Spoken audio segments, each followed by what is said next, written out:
तो अपना हेडिंग होगा आज ग्रेविटेशन के थर्ड लेक्चर में Kepler's law of planetary motion, law of planetary motion. ठीक है, थोड़ा फील के साथ पढ़िएगा और इस टॉपिक को हम बार बार कह रहे हैं कि थोड़ा मेहनत कीजिएगा लास्ट मोमेंट में। समझ में आई बात? इसके क्वेश्चन को क्वेश्चन बैंक से आप ज़रूर बनाइएगा, केप्लर्स लॉ के क्वेश्चन को। समझ गए बात को? अभी बीच का चीज़ को हम रखा है बात के लिए, पहले इसको कवर कर लीजिए। वो सब चीज़ आसान एस्पेक्ट है, variation of acceleration due to gravity, वैसे भी वो एसएचएम में हम आपको पढ़ा चुके हैं। समझ गए बात को?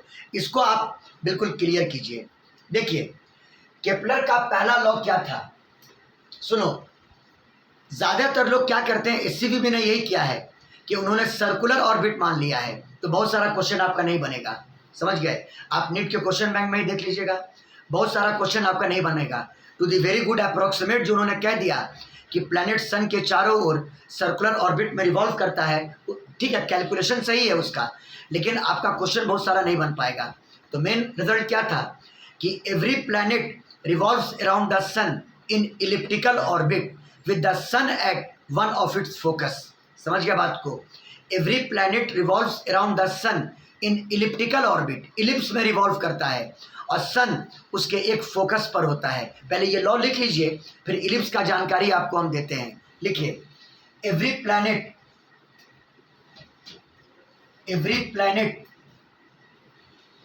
Planet revolves around the sun. लिखिए ना, कोई दिक्कत नहीं है। Revolves around the sun in elliptical orbit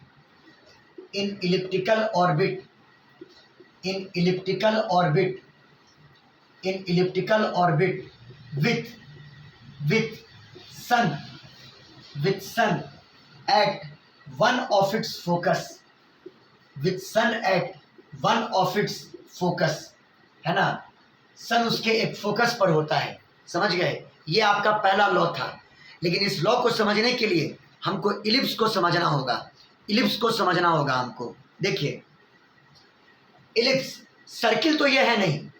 अगर आप एक सर्किल ड्रॉ करते हो तो ये सेंटर उसका और हर जगह रेडियस की वैल्यू सेम होती है, रेडियस सेम होता है। और सर्किल का इक्वेशन होता है x² + y² = a²। समझ गए? तो ये सर्किल है और उसका रेडियस कितना के बराबर है? a के बराबर। समझ गया बात को? यहाँ पर रेडियस a कर दीजिए, सर्किल का रेडियस a के बराबर है। समझ गया बात को? तो हम लोग को लेना है इलिप्स। क्या लेना है? इलिप्स। आइए देखिए इलिप्स को।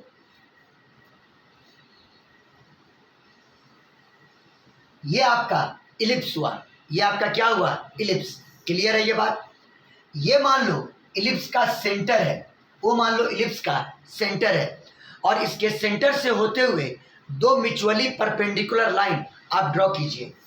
दो म्यूचुअली परपेंडिकुलर लाइन आपने ड्रॉ किया, ये इलिप्स का सेंटर हुआ। ध्यान से समझिएगा, ये जो टोटल लेंथ है ये मेजर एक्सिस है और ये जो टोटल लेंथ है ये माइनर एक्सिस है। बात आया समझ में? बोलो बाबू लोग, बोलो। ये यहां से लेके यहां तक का लेंथ, ये टोटल मेजर एक्सिस हुआ। ये टोटल क्या हुआ? Major axis. ये टोटल मेजर एक्सिस हुआ। समझ गए? और मेजर एक्सिस का लेंथ आप मान लें 2a। आप क्या मान लें? 2a।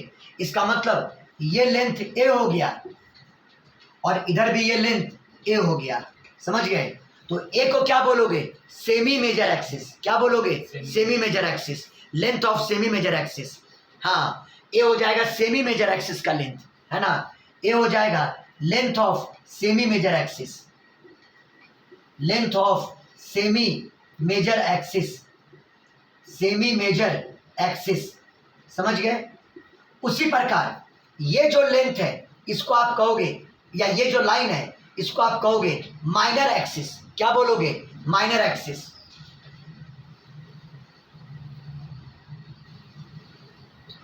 आइए एक फील दे देते हैं आपको। ये आपका माइनर एक्सिस हुआ, ये आपका माइनर एक्सिस हुआ, और इसकी लेंथ आप मान लो 2b, इसकी लेंथ मान लो कितनी 2b, यानी माइनर एक्सिस का लेंथ आपका 2b हुआ। इसका मतलब ये आपका b हो जाएगा और ये भी आपका b हो जाएगा। बोलो क्लियर है? और b को क्या कहोगे? Length of semi minor axis. क्या बोलोगे? बोलो लेंथ ऑफ क्या बोलोगे? Semi minor axis.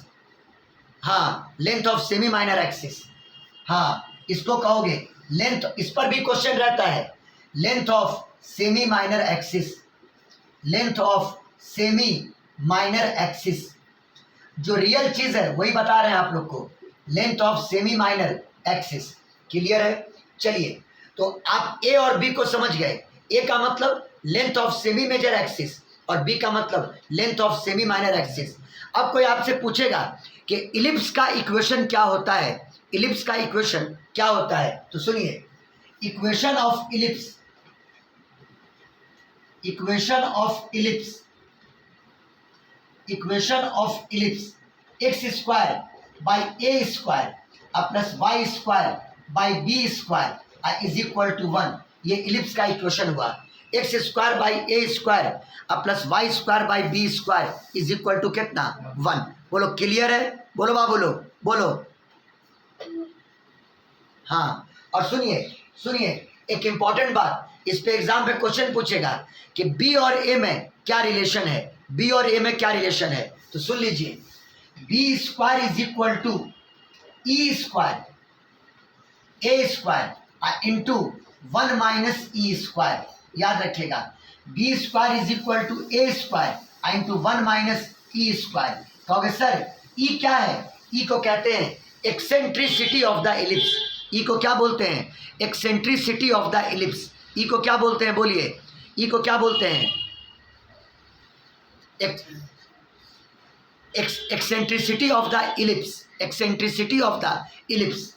ई को बोला जाता है, ई को बोला जाता है eccentricity, eccentricity, eccentricity of ellipse, eccentricity of ellipse. सोचो, अगर ई का वैल्यू 0 हो जाए, अगर ई का वैल्यू 0 हो जाए तो बी स्क्वायर बराबर ए स्क्वायर हो जाएगा, यानी बी बराबर ए हो जाएगा, और वही इलिप्स फिर सर्किल हो जाएगा। वही इलिप्स क्या हो जाएगा? बोलो क्या हो जाएगा?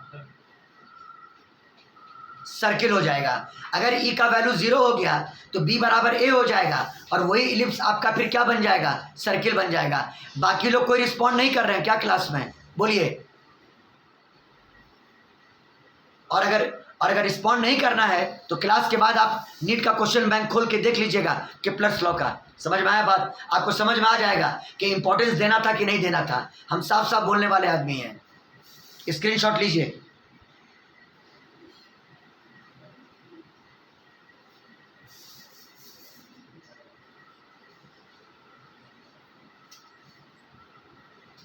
अरे x square by a square plus y square by b square equal to 1, ये उस इलिप्स का इक्वेशन। कहाँ इरेज किए हैं कुछ हम? B square is equal to A, अरे कहाँ कुछ लिखे हैं? वो सर्किल का, वो सर्किल का इक्वेशन था, वो सर्किल का इक्वेशन था। X square plus y square is equal to A square, वो सर्किल का इक्वेशन था, वो सर्किल का इक्वेशन था। और इलिप्स का इक्वेशन ये होगा, x square by a square plus y square by b square is equal to 1। बोलो क्लियर? बोलो। और अगर कोई पूछे कि सेमी मेजर एक्सिस और semi minor axis, semi major axis और सेमी माइनर एक्सिस के बीच में रिलेशन क्या है, तो क्या बोलिएगा? बोलिए, d square is equal to A square into 1 minus E square. हाँ, ये कोनिक सेक्शन से लाया गया है, कोऑर्डिनेट ज्योमेट्री के चैप्टर से, लेकिन फिजिक्स में इस पे क्वेश्चन पूछता है। देखिएगा ना अभी क्वेश्चन किस अंदाज में पूछेगा। आप इलिप्स को समझ गए थोड़ी देर के लिए? बोलिए, इलिप्स समझ गए ना? बोलो, स्क्रीनशॉट लो।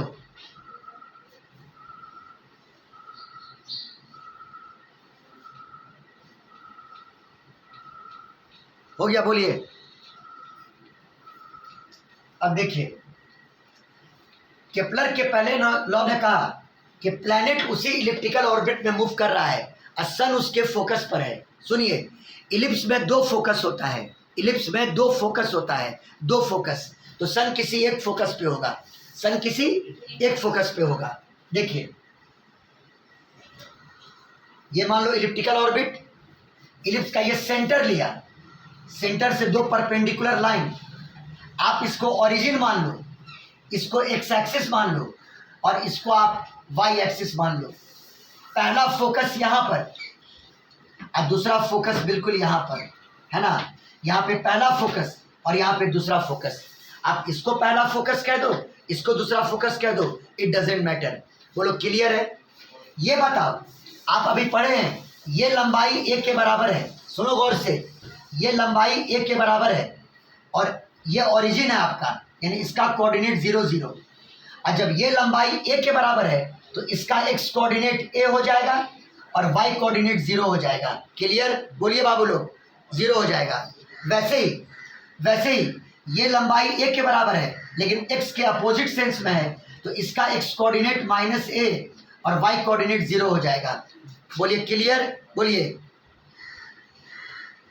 वैसे ही ये पॉइंट वाई एक्सिस पर है और ये लेंथ b के बराबर है, इसका एक्स कोऑर्डिनेट 0 और वाई कोऑर्डिनेट b, और इसका एक्स कोऑर्डिनेट 0 और वाई कोऑर्डिनेट -b।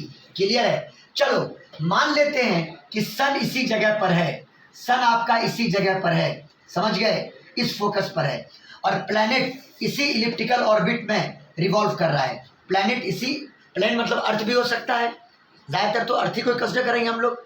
प्लैनेट इसी इलिप्टिकल ऑर्बिट में आपका रिवॉल्व कर रहा है। अब आइए, फोकस का कोऑर्डिनेट क्या होगा, फोकस का कोऑर्डिनेट क्या होगा? सुनिए, ओरिजिन से इस फोकस की दूरी ए होती है, ए हम बता चुके हैं आप लोग को, ये बता चुके हैं, और इधर भी उतना ही डिस्टेंस ए, इधर भी उतना ही डिस्टेंस ए। बोलो क्लियर? तो बताओ F1 का कोऑर्डिनेट क्या होगा? तो x कोऑर्डिनेट ए और y कोऑर्डिनेट 0। अब बताओ F2 का कोऑर्डिनेट क्या होगा? x कोऑर्डिनेट -a और y कोऑर्डिनेट 0। बोलो क्लियर है इतना? बोलो बाबू लोग, बोलो। और अब एग्जाम में क्वेश्चन क्या पूछेगा कि बताइए प्लैनेट का सन से क्लोजेस्ट डिस्टेंस क्या है और फारदेस्ट डिस्टेंस क्या है। प्लैनेट का सन से क्लोजेस्ट डिस्टेंस क्या है और फारदेस्ट डिस्टेंस क्या है। सुनिए, जब प्लैनेट यहाँ पे होगा तो ये क्लोजेस्ट डिस्टेंस, ये क्लोजेस्ट डिस्टेंस, ये क्लोजेस्ट डिस्टेंस, इससे और नज़दीक प्लैनेट सन से नहीं हो सकता है। हो सकता है क्या? बोलो बाबू लोग, बोलो। नहीं हो सकता है। ये क्लोजेस्ट डिस्टेंस हुआ, क्लोजेस्ट डिस्टेंस, क्लोजेस्ट डिस्टेंस। और जब वही प्लैनेट यहाँ पे आ जाएगा रिवॉल्व करता हुआ, ये यहाँ पर आ जाएगा, ये मैक्सिमम डिस्टेंस हो जाएगा। क्या हो जाएगा? बोलो, क्या हो जाएगा? बोलो। हाँ, ये हो जाएगा maximum distance, maximum distance, maximum distance. Clear है? तो अब आप कैलकुलेट कर लो फिगर देख करके, प्लैनेट का सन से क्लोजेस्ट डिस्टेंस क्या होगा और प्लैनेट का सन से मैक्सिमम डिस्टेंस क्या होगा। सन आपका यहाँ पर है, बिल्कुल यहाँ पर है आपका सन, समझ लीजिएगा बात को। समझ में आई बात? तो देखो, closest distance, closest distance, closest distance of planet, closest distance of planet from sun, closest distance of planet from sun बराबर, चलिए बोलिए कितना होगा। यानी आपको ये डिस्टेंस चाहिए, ये डिस्टेंस आपको चाहिए यहाँ पर, यानी F1P चाहिए। क्या चाहिए? बोलो, F1P। बोलो बाबू लोग, क्या चाहिए? हाँ, बराबर F1P।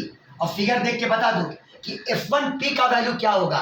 तो O से लेके P तक का दूरी A है और O से लेके F1 तक का दूरी A ही है, तो इसका मतलब A माइनस AE, और एक कॉमन, अब ब्रैकेट में बच जाएगा 1 - E। बोलिए समझ में आया कि नहीं आया? बोलिए बाबू लोग, बोलिए।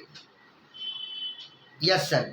अब बताइए farthest distance, maximum distance of planet from the sun, maximum distance of planet, planet जब यहाँ पर आएगा तो मैक्सिमम डिस्टेंस पर होगा, R बिंदु पर, R बिंदु पर। तो मैक्सिमम डिस्टेंस, मैक्सिमम डिस्टेंस,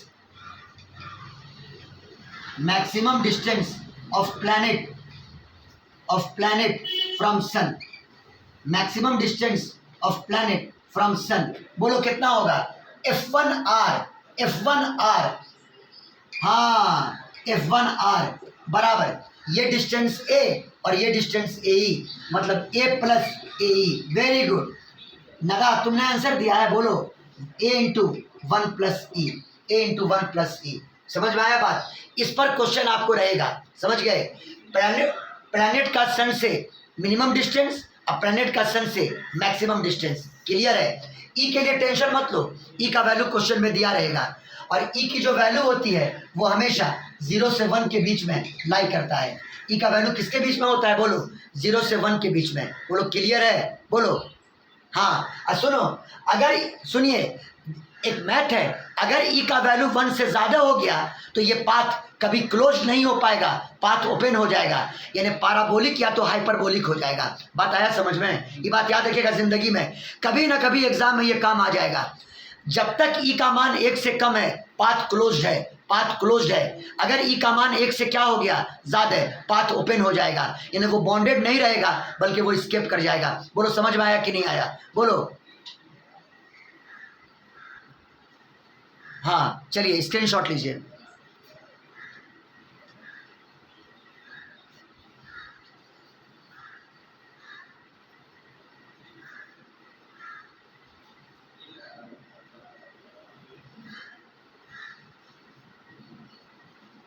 ये जरूर याद रखिएगा, closest distance of planet from sun और maximum distance of planet from sun, ये दोनों चीज को याद रखिएगा।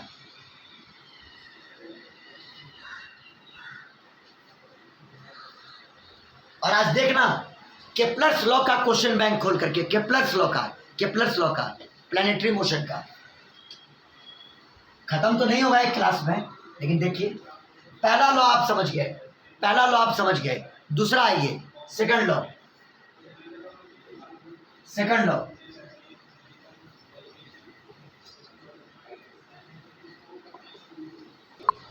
सेकंड लॉ में आइए। सेकंड लॉ में देखिए, सेकंड लॉ ने क्या कहा? Each planet sweeps equal area in equal time interval. Each planet sweeps equal area in equal time interval. इसका क्या मतलब हुआ? ईच प्लैनेट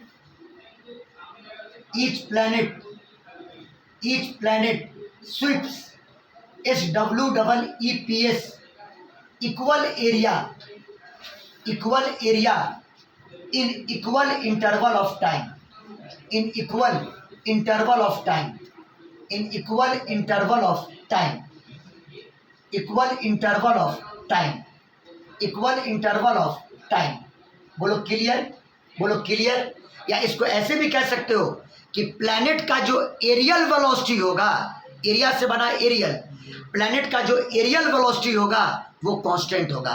प्लैनेट का जो एरियल वेलोसिटी होगा वो क्या होगा? बोलो क्या होगा? कांस्टेंट।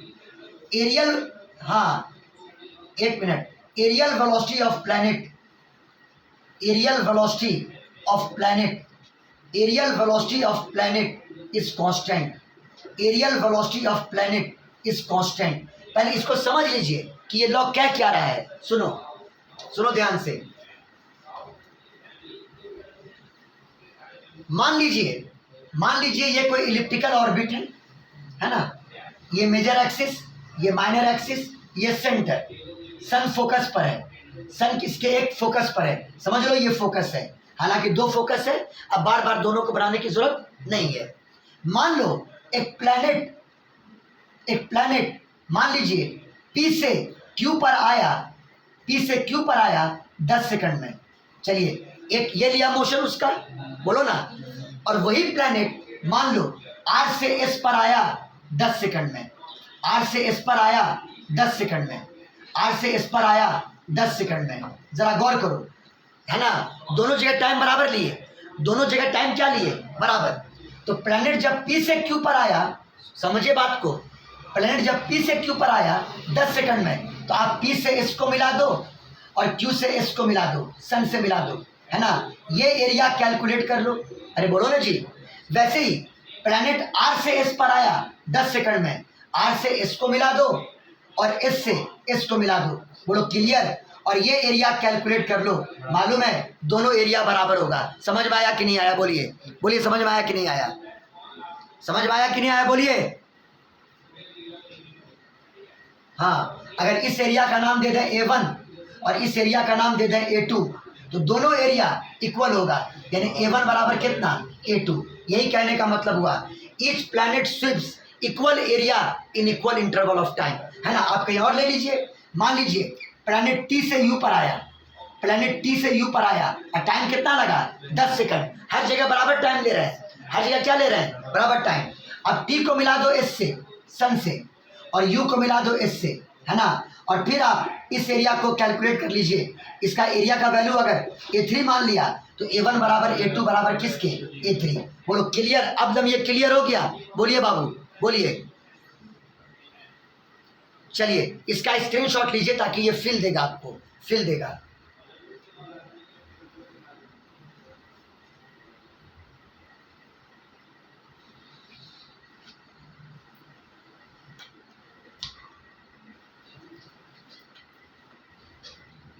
क्या कमर इंटरेस्टिंग लग रहा है? बोलिए।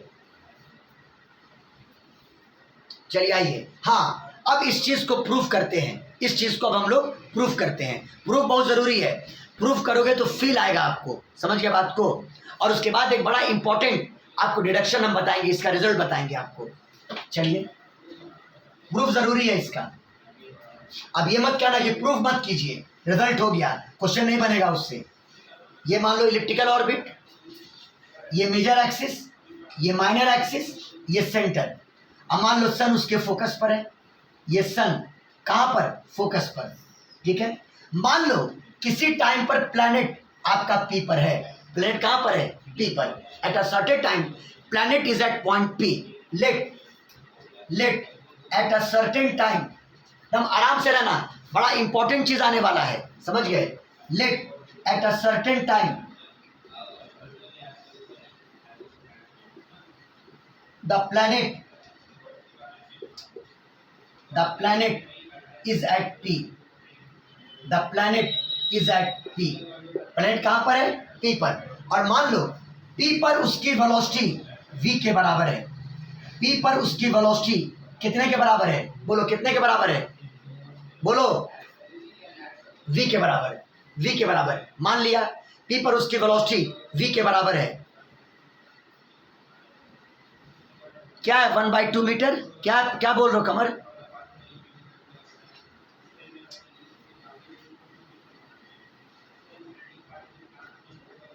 सन पर फोकस है, अब प्लैनेट की पी पर वेलोसिटी v के बराबर है।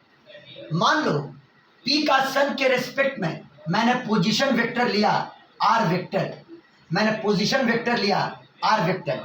प्लैनेट का सन के रिस्पेक्ट में मैंने पोजीशन वेक्टर क्या लिया? r vector. बात आई समझ में? बोलिए बोलिए जी। हाँ, और मान लो एक शॉर्ट इंटरवल ऑफ टाइम में प्लैनेट पी से मूव करके पी डैश पे आया। यहां पर पी डैश मान लो, पी डैश मान लो, है ना। पी डैश पी के बहुत क्लोज है, तो प्लैनेट पी से पी डैश पर गया in a very short interval dt second, very short interval dt second. Let planet moves from P to P dash, from P to P dash in dt second. कितनी देर में? dt second में। तो बताओ उस dt second में planet ने दूरी कितनी तय की होगी? s बराबर v dt। s बराबर कितना? बोलो v dt। नहीं बोलोगे? v dt। हाँ, distance covered by planet, distance covered by planet, distance covered by planet, distance covered by planet, यानी s और s बराबर v इंटू डी टी। यानी ये जो लेंथ है आप कह सकते हो ये लेंथ आपका v डी टी है। आपका लेंथ ये कितना है? v D T. बोलो क्लियर। बोलिए ये लेंथ कितना है? पीपी डैश का लेंथ कितना है? बोलो पीपी डैश का लेंथ कितना है? बोलो v डी टी।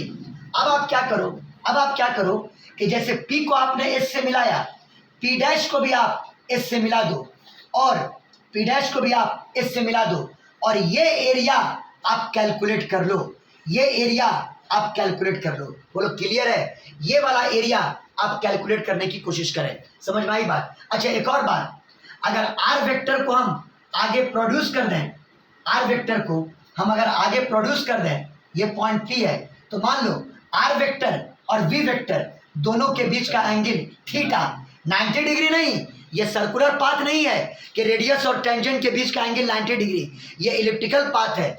आप ये एंगल मान लो कितना, थीटा। बोलो समझ में आया कि नहीं आया? बोलो बाबू लोग बोलो।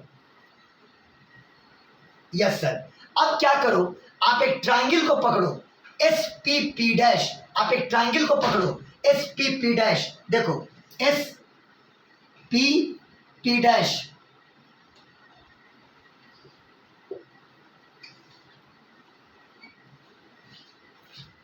थोड़ा सा तो ये कर्व है, थोड़ा ये कर्व है, लेकिन इतना छोटा है कि आप इसको एक स्ट्रेट लाइन मान सकते हैं, जो कि बहुत ही इनफाइनाइटली स्मॉल है, और इसका लेंथ है वी डी टी, इसका लेंथ है वी डी टी। अब गौर करो, इधर एंगल थीटा है तो अंदर वाला एंगल क्या होगा, 180 माइनस थीटा। बोलो क्या होगा, बोलो बोलो क्या होगा?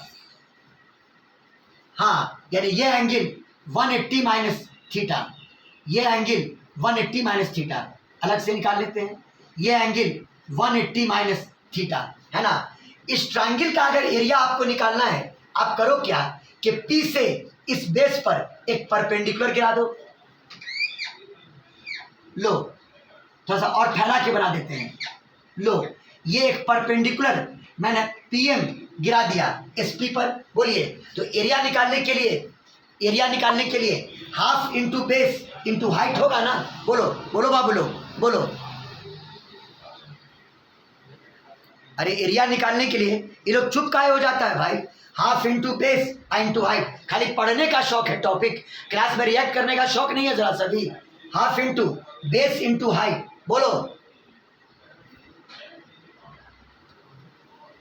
Half into base into height. Base का मतलब होगा SP और हाइट का मतलब होगा PM। आपको PM का वैल्यू चाहिए, किसका वैल्यू चाहिए? बोलिए किसका वैल्यू चाहिए?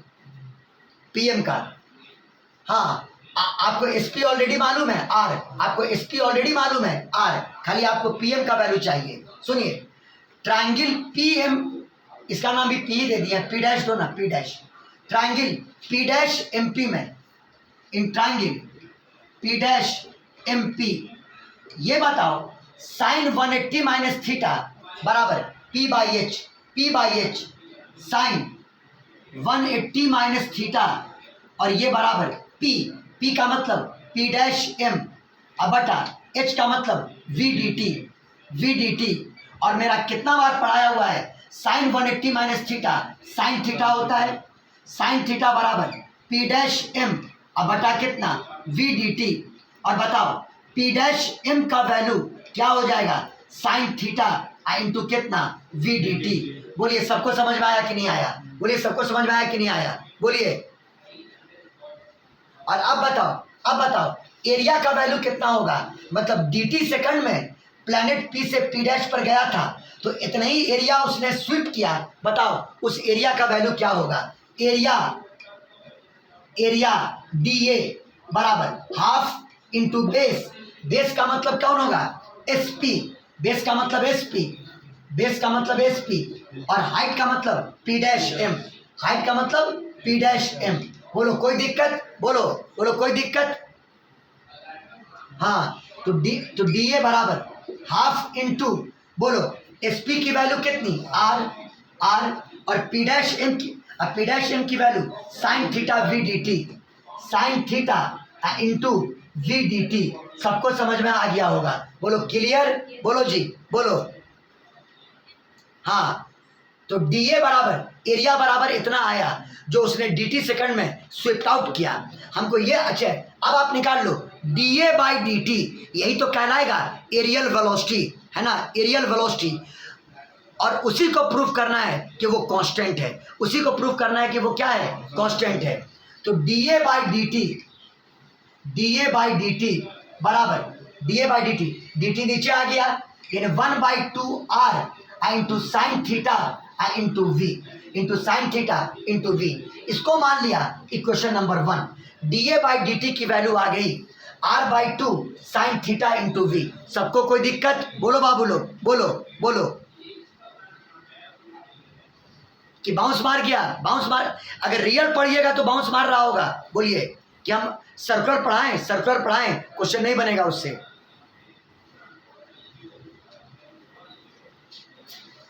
बोलिए क्लियर है? स्क्रीनशॉट लीजिए।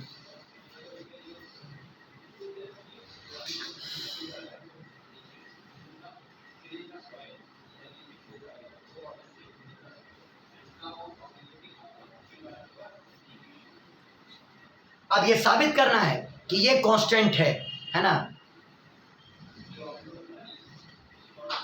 देखो बोर्ड पर, खाली रिजल्ट कवर लिख देने से नहीं ना होता है।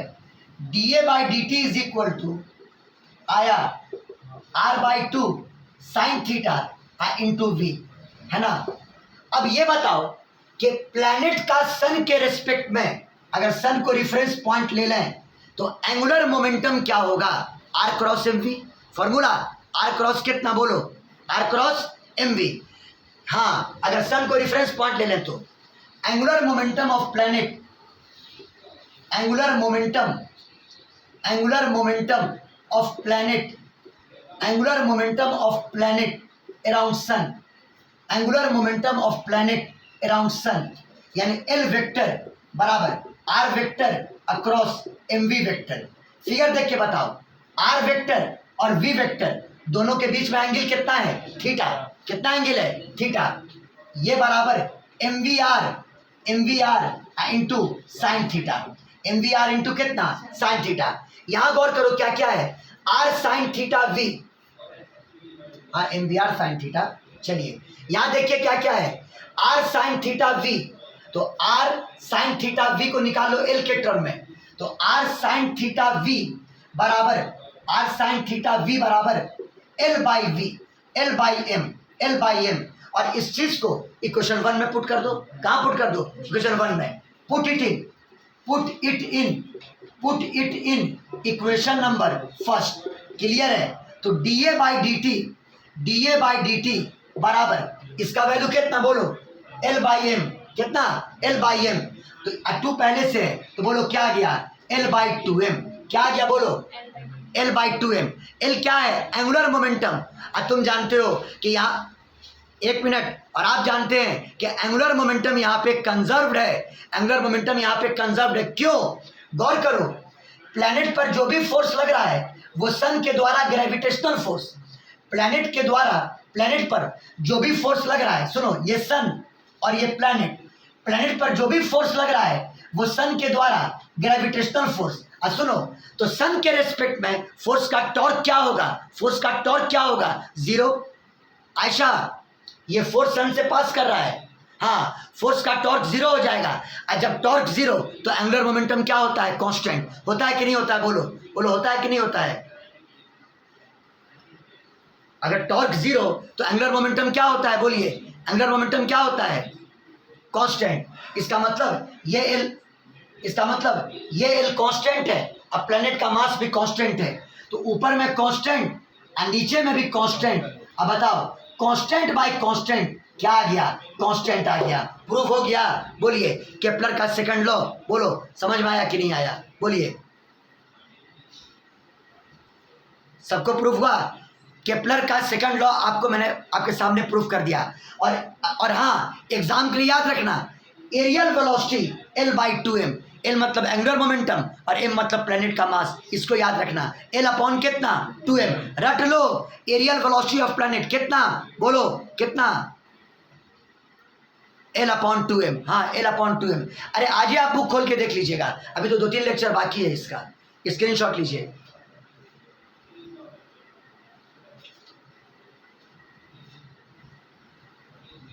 हो गया? यानी ये बात साबित हो गया कि planet sweeps equal area in equal interval of time. आओ इस चीज से हम लोग एक बात को डिमॉन्स्ट्रेट करते हैं, लेकिन नए लिंक के साथ। समझ गए? नए लिंक के साथ लो ना भाई।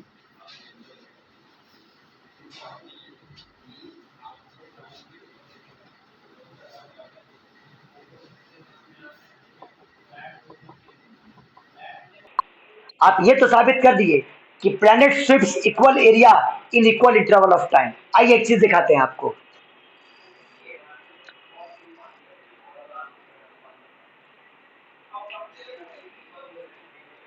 ये मान लो हमने इलिप्टिकल ऑर्बिट लिया, ध्यान देना, ये मेजर एक्सिस और ये माइनर एक्सिस, सन अपना फोकस पर है। यहाँ पे आपके सूरज अंकल हैं, सन है यहाँ पर फोकस पर। बोलो ना जी, गौर करो, गौर करो, गौर करो। प्लैनेट उस रीजन में मूव कर रहा है जहां वो सन के बहुत नजदीक है, यानी इस रीजन में, ध्यान देना, इस रीजन में। तो मान लो प्लैनेट ए से बी पर आया और मान लो टाइम लगा, time from A to B, कुछ टाइम बोल दो, 30 सेकंड। टाइम बोल दो कितना, 30 सेकंड, 30 सेकंड। हाँ, ध्यान देना, टाइम कितना लगा बोलो, टाइम कितना लगा बोलो, 30 सेकंड। चलो एरिया निकाल दो, ए से बी पर गया तो एस को ए से मिलाओ, एस को बी से मिलाओ, एरिया ये बना। बोलो ना बाबू। अब वही प्लैनेट मान लो, अब वही प्लैनेट उस रीजन में चला आया जहां वो सन से काफी दूर है। सोचिए, मान लो वो प्लैनेट सी से डी पर आया, सी से डी पर आया और टाइम लगा 30 सेकंड। टाइम कितना लगा, 30 सेकंड। थोड़ा सोचिएगा, थोड़ा सोचने वाली बात है ये। सी से डी पे आया, कहोगे सर छोटा क्यों कर दिए, जरा गौर कीजिए ना। Time from C to D, ये भी 30 सेकंड। टाइम यहां से यहां भी 30 सेकंड और यहां से यहां भी 30 सेकंड, तो एरिया बराबर होना चाहिए। लेकिन गौर करोगे, जब सी से एस को मिलाओगे और जब डी से एस को मिलाओगे तो सोचो, ये एरिया हुआ, तो ये एरिया और ये एरिया बराबर होने के लिए ये आर्क छोटा होना चाहिए कि नहीं होना चाहिए? बोलिए बाबू लोग, बोलिए। कोई नहीं बोलेगा। अरे भाई, ये एरिया और ये एरिया बराबर होने के लिए ये आर्क क्या होना चाहिए, छोटा होना चाहिए। बात फॉलो किए, छोटा होना चाहिए। हाँ, क्योंकि दोनों जगह टाइम सेम लगा, दोनों जगह टाइम सेम लगा है, दोनों एरिया सेम होना चाहिए। मतलब ये arc C D arc A B arc से छोटा होना चाहिए, है ना। Therefore here arc C D must be less than arc A B. बोलो क्लियर। इसका मतलब कि जितने टाइम में प्लैनेट ए से बी पर आया उतने टाइम में प्लैनेट सी से डी पर आया तो कम दूरी आया। बोलो, बोलो, इस रीजन में वो कम डिस्टेंस आया। अरे बोलिए ना जी, इस रीजन में, इस रीजन में, इस रीजन में वो कम डिस्टेंस क्रॉस किया और इस रीजन में वो ज्यादा डिस्टेंस क्रॉस किया। कहने का मतलब कि जब प्लैनेट सन के करीब होता है तो उसकी स्पीड ज्यादा होती है और जब प्लैनेट सन से दूर होता है तो उसकी स्पीड क्या होती है, कम होती है। बोलो क्लियर, बोलो क्लियर, बोलो। हाँ, when planet is closer to the sun, when planet is closer to the sun, when planet is closer to the sun, closer to the sun, its speed will be, its speed will be, its speed will be high, its speed will be high, उसकी speed ज्यादा होगी। But when planet, but when planet is far away from sun, planet is far away from sun, far away from sun, far away from sun, उसकी speed क्या होगी, कम होगी। Speed क्या हो जाएगी, कम हो जाएगी। समझ में आया कि नहीं आया? बोलिए, बोलिए। इट्स स्पीड विल बी लो, उसकी स्पीड लो होगी, उसकी स्पीड लो होगी। तो हमको उम्मीद है कि आज का ये क्लास कंप्लीटली आपको बाउंस मार गया होगा, है ना। बोलिए, हम क्लियर है। केपलर्स लॉ ज्यादा टाइम नहीं लेंगे, बस 2 या 3 क्लास में आपका केपलर्स लॉ आपका देखिएगा, नीट का एक एक क्वेश्चन आपका सॉल्व हो जाएगा। नीट का हो चाहे मेंस का हो चाहे एडवांस का हो, एक एक क्वेश्चन आपका सॉल्व हो जाएगा। स्क्रीनशॉट लीजिए।